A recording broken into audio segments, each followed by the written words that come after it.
The day he walked away, a universe of words was born inside me, a cosmos of unspoken thoughts and unshared feelings.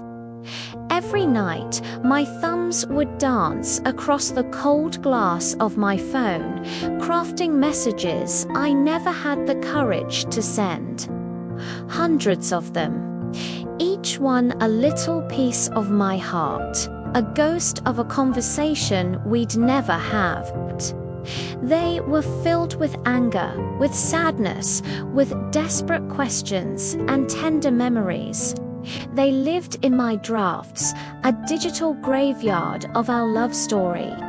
I'd type things like, "Do you ever think of that rainy afternoon we spent watching old movies?"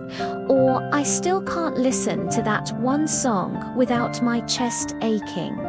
Sometimes it was just a simple, "I miss you."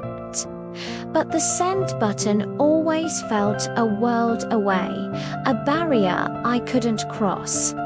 I was terrified of the silence that might follow, or worse, a reply that would shatter the last fragile pieces of my hope.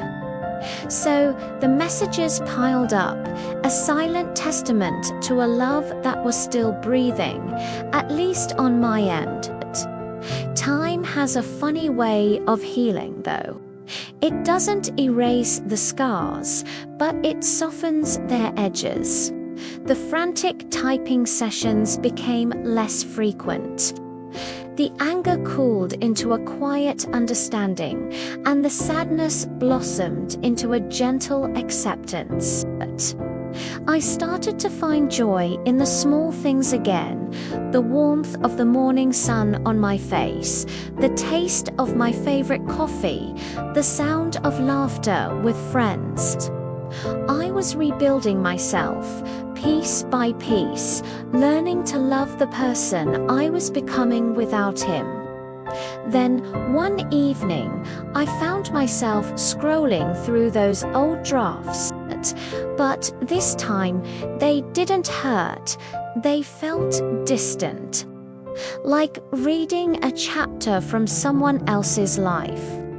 I deleted them all, one by one. And then I started fresh. I wrote one last message. It wasn't angry or sad. It wasn't a question. It was just truth. "I hope you're happy," I typed. "Thank you for the chapter we shared." I took a deep breath, and with a sense of calm I hadn't felt in years, I finally pressed send. A little while later, my phone buzzed. My heart didn't race with anxiety this time. I opened it. His reply was simple, but it held a world of meaning. It said, "Thank you for loving me when I didn't love myself."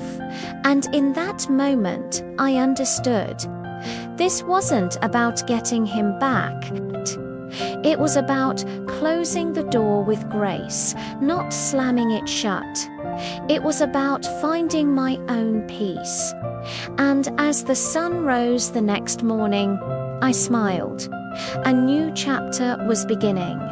And this one was all mine. Thank you so much for watching. If this story resonated with you, I'd be so grateful if you like this video.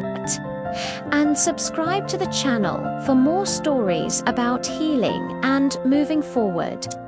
See you next time.